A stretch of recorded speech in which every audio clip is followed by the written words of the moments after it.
سود میں اور تجارت میں فرق ہے. کل کچھ چیزیں آئیں اور آج یہ بھی ہو گیا. اچھا، اب سود کے حوالے سے کچھ مس انڈرسٹینڈنگ ہے. یعنی جو لوگ سود کا لین دین کر رہے ہیں، جو لوگ سودی معاملات کر رہے ہیں، تو وہ بھی تو کچھ آرگومنٹ پیش کرتے ہوں گے. اب جیسے مثال کے طور پر ایک آرگومنٹ وہ یہی پیش کرتے ہیں کہ قرآن میں جو سود کے بارے میں آیا ہے، ابھی آپ نے اوپر پڑھا یا ایھا الذین آمنوا لا تاکلوا الربا اضعافا، سود بڑھا چڑھا کر مت دو. مطلب یہی ہے، کمپاؤنڈ سود مت لو. اور اگر سمپل سود ہے وہ کمپاؤنڈ انٹرسٹ مت لو. سمپل انٹرسٹ ہے تو ٹھیک ہے. تو آپ لوگ کیا بتائیں گے؟ سود جو حرام قرار دیا گیا ہے وہ اسٹیپ بائی اسٹیپ دیا گیا ہے. یہ تو آپ تیسرے اسٹیپ کی بات کر رہے ہیں، چوتھے اسٹیپ میں بھی تو آئی ہے. وہاں تو سود کے سارے فارمز کو حرام قرار دیا گیا. تو یہ آپ لوگ سمجھ رہے ہوں گے، سمپل انٹرسٹ، کمپاؤنڈ انٹرسٹ.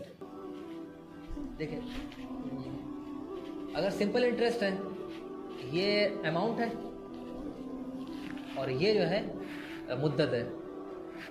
یہ مدت 1 سال کی ہے. اگر سمپل انٹرسٹ ہے تو یہاں پر آئے گا بڑھتے بڑھتے، اور اگر کمپاؤنڈ انٹرسٹ ہے تو یہ بڑھتے بڑھتے یہاں پہنچے گا.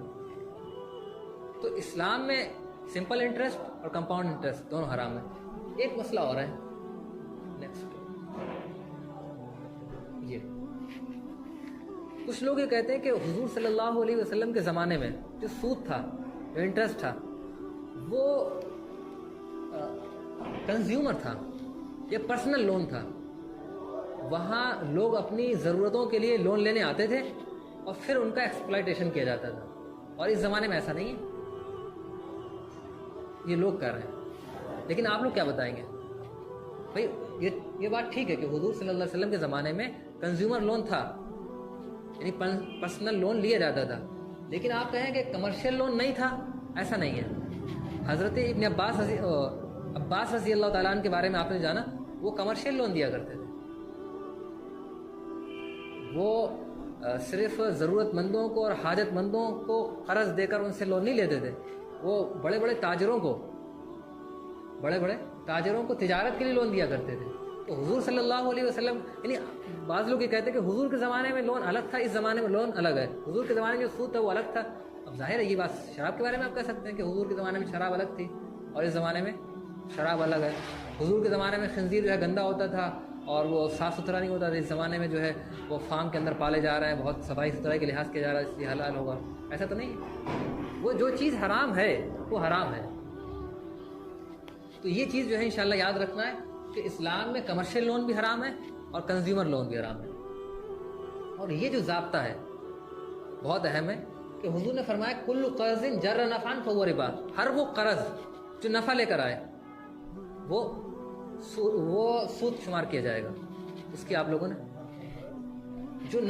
جو پروفٹ لے کر آئے، جیسے مثال کے طور پر ایک تو چیز یہ ہے کہ میں نے آپ کو 10 روپے دیے اور آپ سے یہ کہا کہ آپ 2% انٹرسٹ دیجیے گا.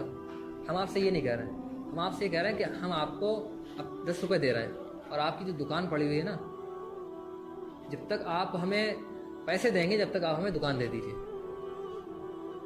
1 مہینے بعد ہمیں 10 روپے دیں گے آپ، نہیں 10 کے 10 ہی دیجیے گا، لیکن وہ جو دکان پڑی ہوئی نا آپ کی خالی، اس سے ہم فائدہ اٹھائیں گے.